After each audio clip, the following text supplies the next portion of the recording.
परमेश्वर है, याद रखना वो दयालु परमेश्वर है। मैंने क्या कहा कि बहुत सारे लोग कल की मीटिंग में चंगे हुए और कह कि आज कहता एक भी आधा नहीं रहेगा, सबके सब चंगे होकर जाएंगे। यीशु के पास 10 कोढ़ी आए और 10 में से एक गवाही देने के लिए आया। यीशु मसीह ने कहा वो 9 कहाँ हैं, क्योंकि मैंने अपनी स्पिरिट में जान लिया है वो 9 के 9 चंगे हो गए थे। और इसी समय याद रखना, मैं कह रहा हूं बेशक गवाही देने एक आ रहा हो, यहां पर 10 आ रहे हो, 100 आ रहे हो, मैं कह रहा हूं लेकिन हजारों लाखों की भीड़ चंगी होगी आज यीशु मसीह के नाम में। परमेश्वर आपकी जिंदगी में काम करेगा, लेकिन आज आपको परमेश्वर की तारीफ करना है। परमेश्वर अनुग्रहकारी परमेश्वर है। बोलो परमेश्वर अनुग्रहकारी परमेश्वर है, वो सामर्थी परमेश्वर है, वो चमत्कार करने वाला परमेश्वर है, वो दयालु परमेश्वर है। आज से आपको उस गोस्पल को पहुंचाना है लोगों तक कि परमेश्वर अनुग्रहकारी परमेश्वर है, वो दयालु परमेश्वर है, वो सामर्थी परमेश्वर है, वो चमत्कारी परमेश्वर है। अगर आज आप उसके चमत्कार को देखना चाहते हैं तो परमेश्वर आज आपसे बात कर रहा है। कहता है कि उसके लिए कहता है कि विश्वास करना पड़ेगा। परमेश्वर विश्वास का परमेश्वर है। किसका परमेश्वर है? विश्वास का परमेश्वर है। हम बाइबल में देखते एक जगह पर कि 2 अंधे करे जन्म के 2 अंधों को सड़क पर बिठा दिया जाता है कि वो अंधे थे, भीख मांगने के लिए उन्हें सड़क पर बिठा दिया गया। जिनकी कोई मदद नहीं करता उन्हें सड़क पर लाचार करके छोड़ दिया जाता है कि इसकी कोई मदद नहीं करने वाला, कोई सहारा नहीं है। जब किसी के पास कोई काम नहीं होता तो वो भीख मांगना शुरू कर देता है। हम पढ़ेंगे बाइबल में से जल्दी से। हाँ मत्ती 20 का 29। जब वे यरीहो से निकल रहे थे तो एक बड़ी भीड़ उसके पीछे हो ली और 2 अंधे जो सड़क के किनारे बैठे थे ये सुनकर कि यीशु जा रहा है पुकार कर कहने लगे, हे प्रभु दाऊद की संतान हम पर दया कर। लोगों ने उन्हें डांटा कि चुप रहे, पर वे और चिल्लाकर बोले, हे प्रभु दाऊद की संतान हम पर दया कर। तब यीशु ने खड़े होकर उन्हें बुलाया और कहा, तुम क्या चाहते हो कि मैं तुम्हारे लिए करूं? उन्होंने उससे कहा, हे प्रभु ये कि हमारी आंखें खुल जाएं। यीशु ने तरस खाकर उनकी आंखें छुई और वे तुरंत देखने लगे और उसके पीछे हो लिए। बोलो हालेलुया।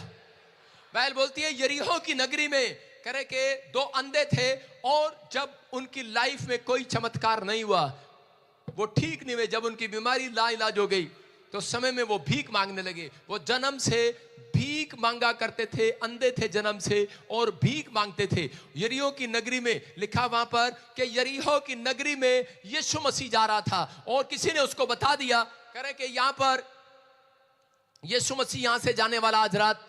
और अंधे भिखारी कहने लगे, कौन है वो अंधा भिखारी? मैंने कहा एक अंधे भिखारी को यहां पर बैठा दे, कोई बना के बिठा दे किसी को अंधा भिखारी। एक कटोरा लेके बैठ जाए, एक लड़की जल्दी कर। सारे बोलो हालेलुया।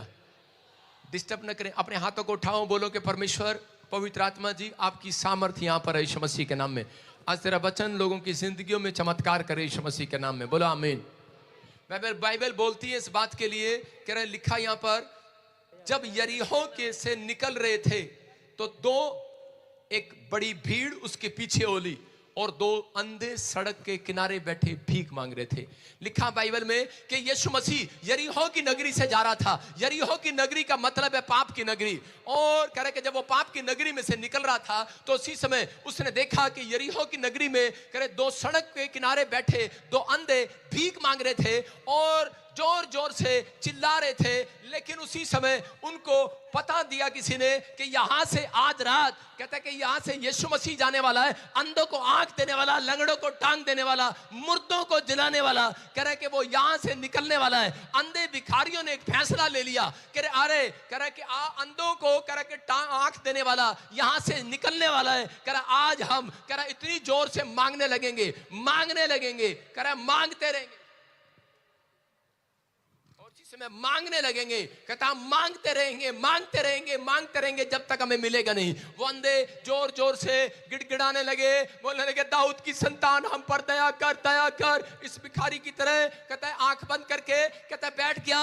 मान लो ये भिखारी है और ये अंधा है और ये प्लेट लेकर बैठ गया। लेकिन ये 2 अंधे जब यहां पर बैठे थे और इसी समय जोर जोर से गिड़गिड़ा रहा था, जोर जोर से बार बार गिड़गिड़ा रहे हैं कि यीशु मसीह मुझ पर दया कर, दाऊद की संतान मुझ पर दया कर। और उसी समय जब वो अंधा कह रहे भिखारी जोर जोर से गिड़गिड़ा रहा था तो उसी समय कह रहे कि 2 लोग आए और आकर उसे चुप कराने लगे, डांटने लगे, बोलते कह रहे चुप कर, अंधे भिखारी कहता है जहां देखता भाई मांगने लग जाता है, चुप कर। लेकिन उसी समय अंधे भिखारी के अंदर विश्वास था, उसको पता था परमेश्वर विश्वास का परमेश्वर है, उसको किसी ने सुसमाचार सुना दिया था और वो विश्वास के साथ मांग